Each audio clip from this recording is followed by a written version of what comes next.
재난은 기본적으로 끔찍하고 비극적이고 슬픈 일이며 제 아무리 긍정적인 효과와 가능성이 부수적으로 나타난다 해도 바람직하다고 말할 수는 없다. 그러나 마찬가지 이유, 즉 재난 속에서 생겨났다는 이유로 그런 효과를 무시할 수는 없다.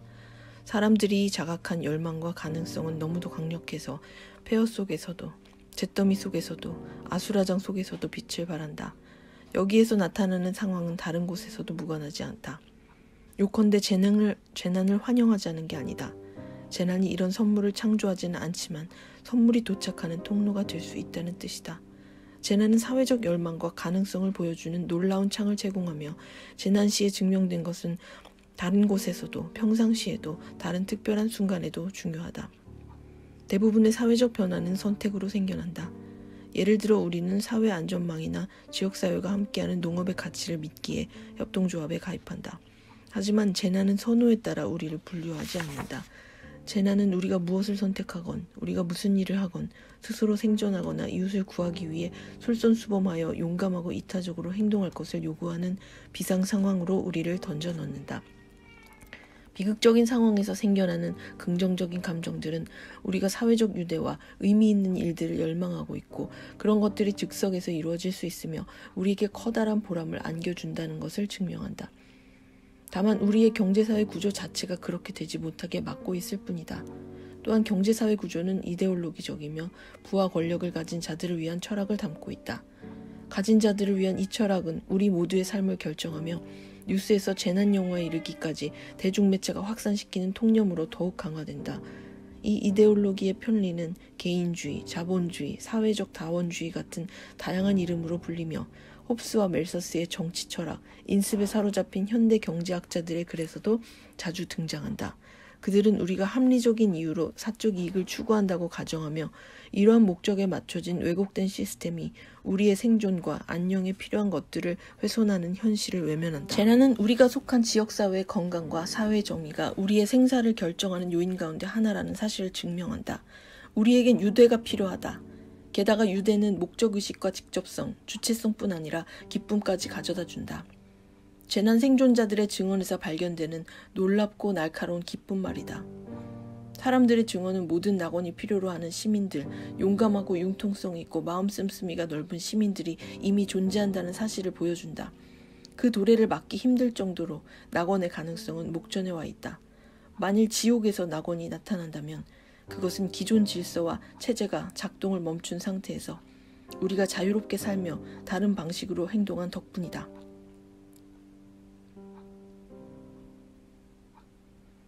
포스트 모더니즘이 지적 지형을 바꿔놓은 이래 변하지 않는 보편적인 인간의 본질이 있음을 함의하는 인간 본성이라는 용어를 쓰는 것조차 문제가 되었다. 재난을 연구하다 보면 인간은 상황에 따라 다르게 발현되는 여러 가지 본성을 가지고 있음이 분명해지는데 특히 두드러지는 본성은 회복력과 임기응변 능력, 관대함, 동정심, 용기 같은 것들이다. 정신의학에서는 재난의 영향을 일관되게 트라우마, 곧 정신적 외상이라고 일컫는다. 이는 참을 수 없이 연약한 인간, 행동하기보다는 행동에 영향을 받는 자, 한마디로 피해자가 되기 딱 좋은 인간을 암시한다. 재난 영화와 대중매체는 평범한 사람들이 재난에 직면하면 병적 흥분에 빠지고 광포해진다고 묘사한다. 우리는 우리 자신의 경험을 믿기보다 우리를 가리켜 희생자나 야수라고 말하는 대중매체를 믿는다. 공식 자료들, 주류에 속하는 자료들은 확인해주지 않지만 대부분의 사람들은 이와는 다른 인간 본성이 있다는 것을 경험적으로 안다. 이 책은 평범한 사람들이 재난에 훌륭하게 대처한 이야기를 다루며 그러한 대처에 어떤 의미가 있는지를 다룬다.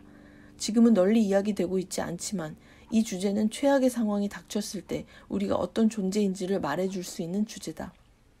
그러나 사람들의 훌륭한 대처와 아울러 무엇이 그것을 가로막고 숨기는지 이해하려면 고려해야 할 중요한 문제들이 있다.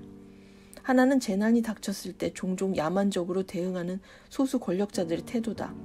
다른 하나는 대중매체의 믿음과 표현이다. 그들은 낙원과 우리의 가능성을 알아볼 수 없게 하는 왜곡된 거울을 우리에게 제시한다. 또한 믿음이 관건이며 대중매체와 엘리트들이 공통으로 갖고 있는 믿음은 2차적 재앙이 될 수 있다. 이런 사례는 허리케인 카트리나 이후에 극명하게 드러났다. 이 세 가지 주제는 거의 모든 재난에서 서로 얽혀 있다. 따라서 우리가 만약 낙원을 엿볼 수 있다면 낙원의 가능성을 은폐하거나 반대하거나 때로는 파괴하는 세력들이 누구인지 간파할 수 있을 것이다. 이러한 사회적 소망과 사회적 가능성은 최근 수십 년 동안 이어진 지배 담론을 거스른다. 최근의 역사는 사유화의 역사로 읽을 수 있을 것이다. 여기서 사유화란 경제의 사유화뿐 아니라 사회의 사유화이기도 하다. 마케팅과 대중매체는 사생활과 개인적 만족이라는 망상을 점점 더 부추기고 시민들은 소비자들로 다시 정의되고 공적 참여의 쇠퇴와 함께 집단이나 개인의 정치적 힘에 대한 인식과 공적 감정과 만족을 표현할 언어마저 사라져가고 있다. 사람들끼리의 자유로운 연합은 돈벌이에 도움이 되지 않는다. 대중매체와 상업광고는 우리에게 서로를 두려워하라고, 공적 활동은 위험하고 골치 아픈 일이니 안전한 공간에 틀어박혀 살라고, 전자장비를 통해 소통하라고, 서로에게서가 아닌 대중매체에서 정보를 얻으라고 열심히 부추긴다. 그러나 재난 속에서는 사람들이 함께 모인다.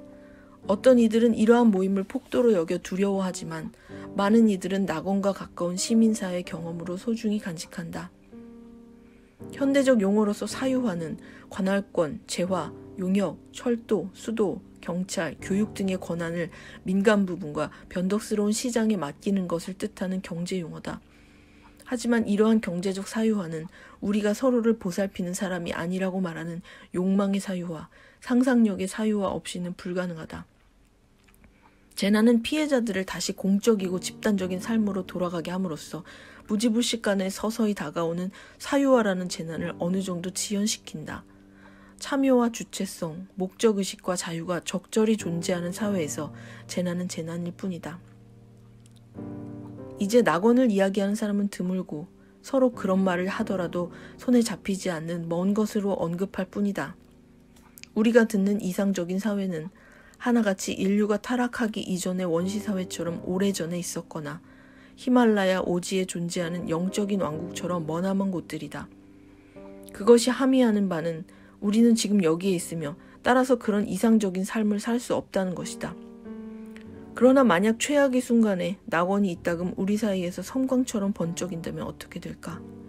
만약 지옥의 문턱에서 우리가 그것을 본다면 이 섬광들은 오래전에 존재했거나 멀리 떨어져 있는 이상사회가 우리에게 보여주지 않는 것, 즉 우리가 어떤 사람이 될 수 있고 우리 사회가 어떤 사회가 될 수 있는지를 보여준다.